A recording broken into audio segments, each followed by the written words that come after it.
सभी को नमस्कार। आज के वीडियो में हम देखेंगे राजस्थान जीके के बहुत ही महत्वपूर्ण बार बार रिपीट होने वाले 20 प्रश्न। और आप भी साथ साथ में उत्तर देने का प्रयास करना और कमेंट बॉक्स में अपना उत्तर बताना, जिससे क्या है कि आपको भी पता चलेगा आपकी तैयारी कैसी है। और वीडियो के अंत में जरूर बताना कमेंट बॉक्स में कि आपके 20 में से कितने प्रश्न हुए। और दोस्तों, हमने ये 20 अलग अलग टॉपिकों से एक एक प्रश्न लिए हैं, तो इस प्रकार लगभग राजस्थान जीके का आधा पार्ट इसमें कवर हो रहा है। तो चलो शुरू करते हैं, पहला प्रश्न देखते हैं। पहला प्रश्न, राजस्थान के सर्वाधिक निकट स्थित बंदरगाह है।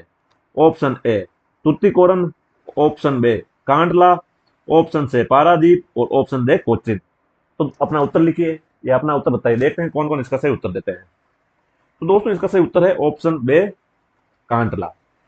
अगर देखें तो तुर्तीकोरिन दोस्तों कहाँ है? तमिलनाडु। कहाँ है? तमिलनाडु। कांडला कहाँ है दोस्तों? गुजरात। पारादीप कहाँ है? उड़ीसा में। और कोच्चिन कहाँ है दोस्तों? केरल में। तो अब आप ही बताइए, इनमें से इन चारों राज्यों में से सबसे निकट राज्य कौन सा है राजस्थान के? गुजरात। तो इस प्रकार से उत्तर क्या होगा? ऑप्शन बे कांडला। अब देखते हैं दूसरा प्रश्न। बहुत ही शानदार प्रश्न है। ऐसे प्रश्न अगर आप बार बार मैप देखेंगे तभी इनको सोल्व कर पाएंगे। देखो किस प्रकार है प्रश्न। राजस्थान में निम्नलिखित जिलों को पूर्व से पश्चिम की ओर सही क्रम में व्यवस्थित कीजिए। क्या पूछा गया है? पूर्व से पश्चिम की ओर जिले। तो जिले कौन कौन से हैं? देखो, जैसलमेर, पाली, अजमेर और धौलपुर। तो दोस्तों, पूर्व की तरफ से देखते हैं तो सबसे पहले आएगा धौलपुर। फिर क्या आएगा दोस्तों? अजमेर। अजमेर के बाद क्या आएगा दोस्तों? पाली। और पाली के बाद सबसे पश्चिम में जैसलमेर। तो इसका सही क्रम क्या होगा जिसमें लिखा हुआ होगा? देखो, एक नंबर पर क्या आ रहा है? 4। दो नंबर पर क्या आ रहा है? 3। और 3 नंबर पर क्या आ रहा है? 2। और 4 नंबर पर क्या आ रहा है? 1। दोस्तों, इस प्रकार के प्रश्नों में जल्दबाजी नहीं करनी चाहिए, आराम से इनको सोल्व करना चाहिए। नहीं तो क्या है कि गलती होने की भी संभावना होती है, क्योंकि जल्दबाजी में इस प्रकार के हम प्रश्न गलत कर देते हैं। तो किस में आ रहा है? 4 3 2 1। तो ऑप्शन से 4 3 2 1। अब देखते हैं तीसरा प्रश्न। राजस्थान में समवर्षा रेखा का मान किस दिशा की ओर कम होता जाता है? अपने को पूछा गया कि किस दिशा की ओर कम होता जाता है। ऑप्शन ए दक्षिण पश्चिम से उत्तर पश्चिम की ओर। ऑप्शन बी दक्षिण पूर्व से उत्तर पश्चिम की ओर। ऑप्शन से दक्षिण से उत्तर की ओर। और ऑप्शन डी पूर्व से पश्चिम की ओर। अपना अपना उत्तर लिखे कमेंट बॉक्स में, देखते हैं किस किस का सही हो रहा है।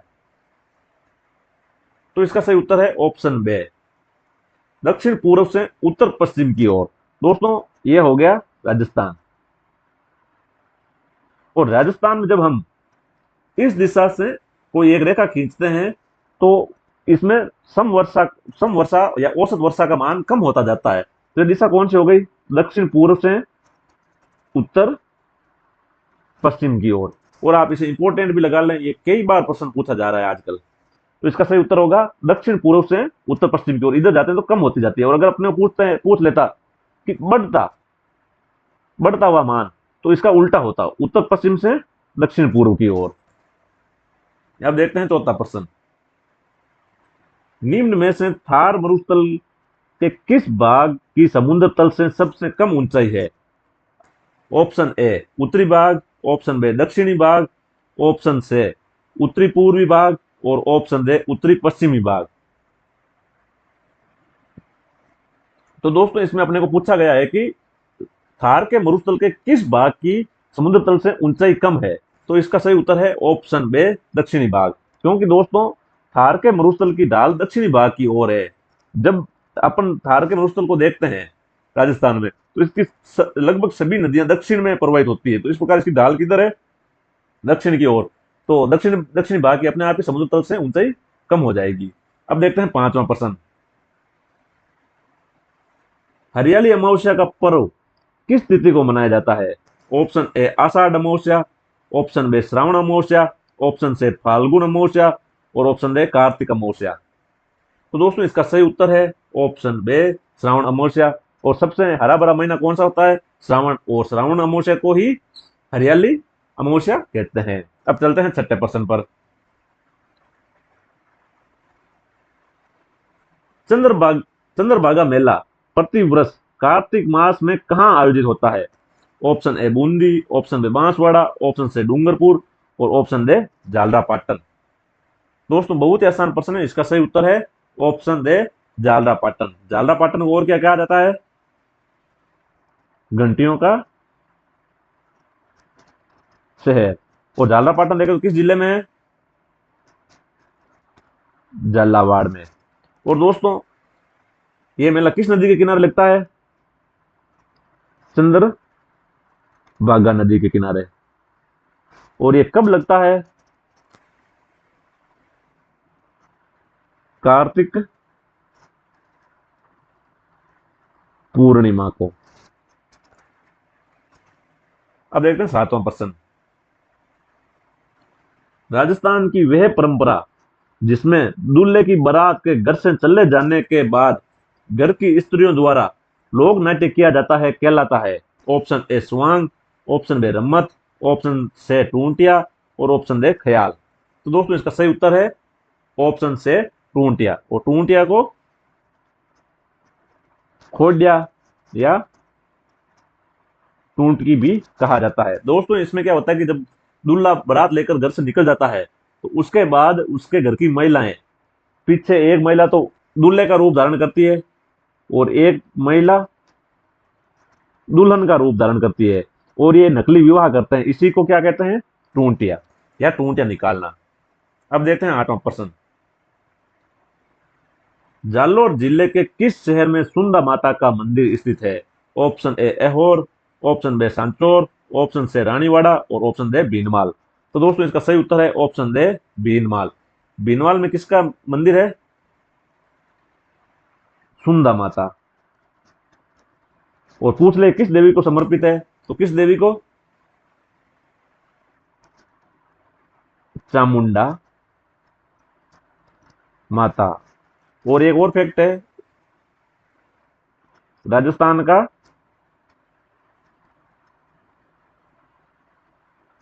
पहला रोप वे वो भी कहां है? सुंदा माता मंदिर भीनमाल। अब चलते हैं 9वें प्रश्न पर। तिलवाड़ा का मेला निम्नलिखित किस लोक देवता की स्मृति में भरता है? ऑप्शन ए संत मावजी, ऑप्शन बी संत मल्लीनाथ जी, ऑप्शन से संत देवनारायण जी और ऑप्शन दे संत पत्ता जी। तो दोस्तों इसका सही उत्तर है ऑप्शन बे मल्लीनाथ जी। और मल्लीनाथ जी का मेला कहां भरता है? तिलवाड़ा में। और तिलवाड़ा में वर्तमान में कौन से जिले में है? बल्लोतरा। और ये कब से कब तक भरता है? चैत्र कृष्ण एकादशी से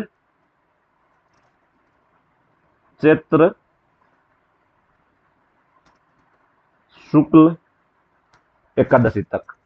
तो इसका सही उत्तर ऑप्शन बे मल्लीनाथ जी। अब देखते हैं 10वां प्रश्न। मरु क्षेत्र में जोगी किस तत्व वाद्य के साथ गोपीचंद, भरतरी, सुल्तान निहाल दे आदि के ख्याल गाते हैं? Option A Jantar, option bay sarangi, option से एकतारा और ऑप्शन दे रावण हत्ता। तो दोस्तों इसका सही उत्तर है ऑप्शन बे सारंगी। और सारंगी इसको क्या कहा जाता है? तत्ववाद्य यंत्रों में सर्वश्रेष्ठ तत्ववाद्य यंत्रों में सबसे श्रेष्ठ। और अगर पूछ ले कि ये किस जाति के द्वारा बजाया जाता है तो ये लंगा जाति। और लंगा जाति कहां है?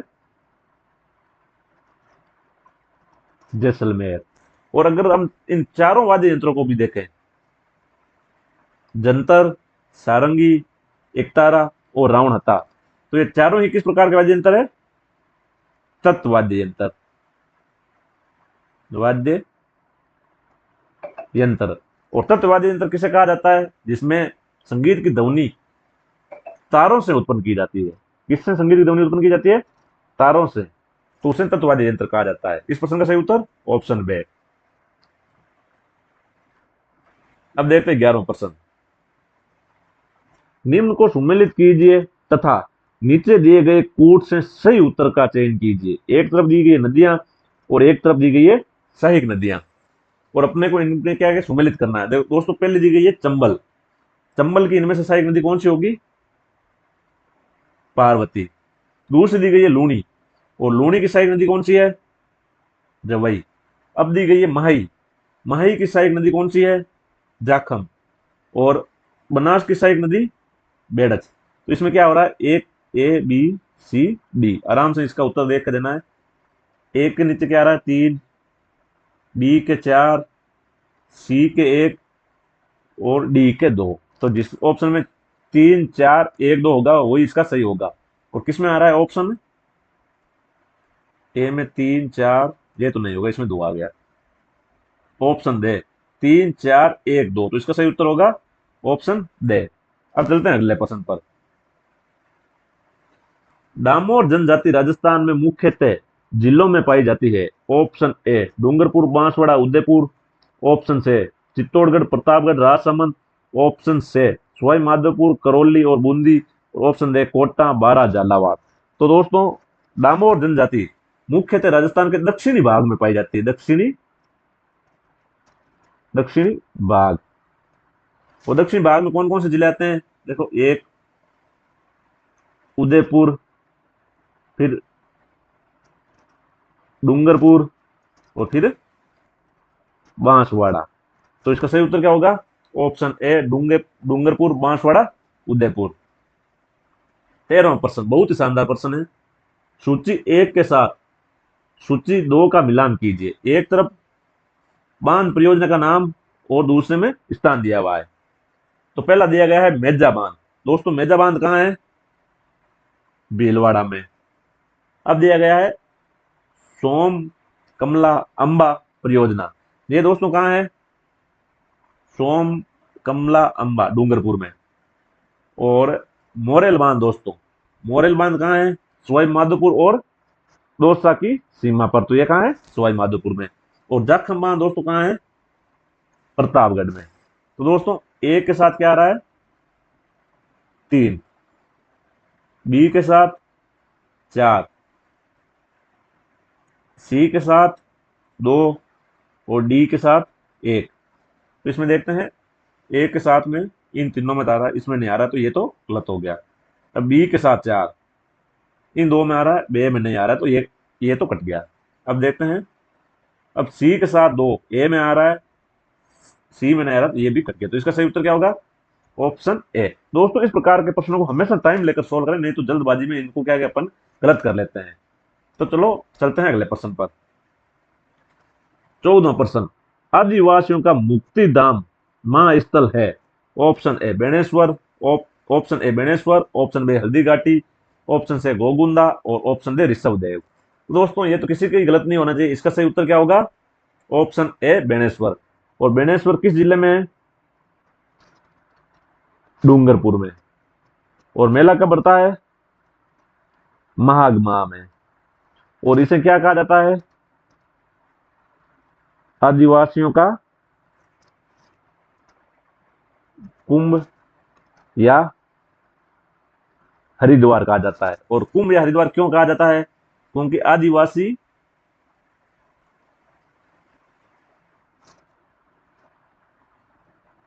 पूर्वजों की अस्थि विसर्जन करते हैं, तो इसलिए इसे आदिवासियों का हरिद्वार भी कहा जाता है। अब देखते हैं 15वां प्रश्न। निम्नलिखित में से कौन विष्णु संप्रदाय के प्रवर्तक है? Option A Jambheshwar ji, option B Haridas ji, option C Surat Gopal और ऑप्शन दे महव मनोहर जी। तो दोस्तों, इसका सही उत्तर क्या है? ऑप्शन ए जम्बेश्वर जी। और जम्बेश्वर जी का जन्म 1541 में पीपासर नागौर में हुआ था। और इनका मुख्य मंदिर कहाँ है? मुकाम तालवा और जिला बीकानेर। अब देखते हैं 16वां प्रश्न। राज सिक्कों राजस्थान में आयातकों व निर्यातकों को सूखे बंदरगाह इनलैंड कंटेनर डिपो के माध्यम से निर्यात इंफ्रास्ट्रक्चर सेवाएं प्रदान करता है। यह सूखे बंदरगाह स्थित है। दोस्तों अपने को पूछा गया है कि राजस्थान में सूखे बंदर का कहाँ कहाँ स्थित है। तो दोस्तों राजस्थान में सूखे बंदर का कहाँ कहाँ स्थित है, देखो पहला है कनकपुरा, जयपुर। दोस्तों सूखे बंदरगाह पर क्या होता है कि जो ट्रेनों पर कंटेनर होते हैं ना, वो कंटेनर उतारे जाते हैं, तो ये ज्यादातर जहाँ रेलवे स्टेशन है वही होते हैं, जैसे कनकपुरा रेलवे स्टेशन, जयपुर। दूसरा है भगत की कोठी, जोधपुर। तीसरा है कोटा। चौथा है भीलवाड़ा। और पांचवा है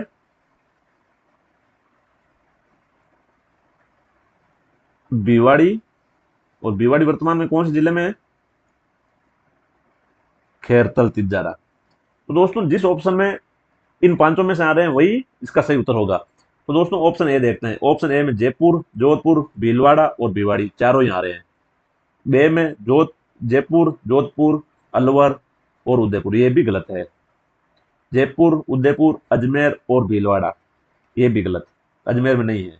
जयपुर, जोधपुर, भीलवाड़ा और अजमेर, अजमेर में नहीं है। तो इस प्रकार इसमें कौन से ऑप्शन में आ रहे हैं सही, ऑप्शन ए। तो इसका सही उत्तर क्या होगा, ऑप्शन ए। अब देखते हैं 70वां प्रश्न। खरीफ मौसम के दौरान राजस्थान में कौन कौन सी तिलहन फसल नहीं होती है। खरीफ के दौरान कौन सी तिलहन फसल नहीं होती, अपने को पूछा है। ऑप्शन ए मूंगफली, ऑप्शन बी तिल, ऑप्शन सी सोयाबीन और ऑप्शन डी सरसों। तो दोस्तों ये ऊपर वाली तीन, ये तो कौन सी है, खरीफ। और दोस्तों ये सरसों कौन सी हो गई, रब्बी। तो इसका सही उत्तर होगा ऑप्शन दे रब्बी। और दोस्तों किसी किसी ने इसमें उत्तर दिया है सोयाबीन, और सोयाबीन का ऐसा उसमें तर्क दिया जाता है कि ये तिलहन नहीं दलहन है। परंतु दोस्तों इसका सही उत्तर ऑप्शन दे सरसों ही होगा। अब चलते हैं अगले प्रश्न पर। सूची एक को सूची दो से सुमेलित कीजिए एवं नीचे दिए गए कूट से सही उत्तर का चयन कीजिए। एक तरफ दिया गया पशुधन और सूची दो में नस्ल। तो पहला है भेड़, और भेड़ में से इनमें से कौन सी नस्ल आती है, भेड़ की नाली। अब दिया गया है गोवंश, और गोवंश की इनमें से नस्ल कौन सी है, चार पर सांचोरी। अब है भैंस, भैंस की नस्ल कौन सी है, एक पर सुरती। अब पीछे कौन सा बचा, बकरी, बर्बरी। तो इसका सही उत्तर क्या होगा, देखो एक के साथ दो आ रहा है, बी के साथ चार, सी के साथ एक और डी के साथ तीन आ रहा है। तो देखते हैं किस ऑप्शन में आता है ये। तो इसमें तो पहला दो नहीं है, तो ये तो कट गया और ये भी कट गया। इसमें पहला, चौथा, तीसरा, तो ये तीसरा नहीं है इसमें, तो ये भी कट गया। अब इसमें क्या होगा, पहला, चौथा, नहीं सॉरी, दूसरा, चौथा, पहला और तीसरा। तो इसका सही उत्तर क्या होगा, ऑप्शन से। अब चलते हैं 19वें प्रश्न पर। निम्नलिखित में से राजस्थान में किस प्रकार के वन सर्वाधिक वर्षा वाले क्षेत्रों में पाए जाते हैं। ऑप्शन ए मिश्रित पतझड़ी वन, ऑप्शन बी उष्ण कटिबंधीय कांटेदार वन, ऑप्शन सी शुष्क सागवान वन और ऑप्शन डी खेर वन। तो दोस्तों अपने को पूछा गया है सर्वाधिक वर्षा वाले क्षेत्रों में, और सर्वाधिक वर्षा कहां होती है दोस्तों, राजस्थान के दक्षिणी भाग में। और दक्षिणी भाग में किस प्रकार के वन पाए जाते हैं, शुष्क सागवान वन। तो इस प्रकार इसका सही उत्तर होगा ऑप्शन से। और अगर पूछे तो राजस्थान में किस प्रकार के सर्वाधिक वन पाए जाते हैं, तो उसका सही उत्तर क्या होता, उष्ण कटिबंधीय कांटेदार वन। अब देखते हैं अगला प्रश्न या अंतिम प्रश्न, 20वां प्रश्न। निम्न में से किस हिंदू सम्राट की मृत्यु के पश्चात भारत में अनेक क्षेत्रीय राजवंशों का उदय हुआ। Option A Chandragupta, option B Harshvardhan, option C Kanishka और ऑप्शन दे समुद्रगुप्त। दोस्तों इसमें पूछा गया कि इनमें से किस शासक की मृत्यु के बाद राजस्थान में क्षेत्रीय राजवंशों या राजपूत राजवंशों का उदय हुआ। कहीं पर यह भी आ सकता है राजपूत राजवंशों। तो दोस्तों इनमें से हर्षवर्धन की मृत्यु हुई थी 647 में, और 647 से लेकर 1192 तक का काल क्या कहलाता है? राजपूत काल। और इस प्रकार हर्षवर्धन की मृत्यु के बाद ही राजपूतों का उदय हुआ या क्षेत्रीय राजवंशों का उदय हुआ। तो इस प्रकार इसका सही उत्तर ऑप्शन बे हर्षवर्धन। दोस्तों आपके लिए क्वेश्चन है 1192 से लेकर 1528 का काल भारत के इतिहास में किस नाम से जाना जाता है? ये आपको उत्तर कमेंट बॉक्स में देना है और आपके 20 में से कितने परसेंट सही हुए ये भी आपको कमेंट बॉक्स में बताना है। और अगर चैनल को सब्सक्राइब नहीं किया है तो सब्सक्राइब जरूर करें। धन्यवाद।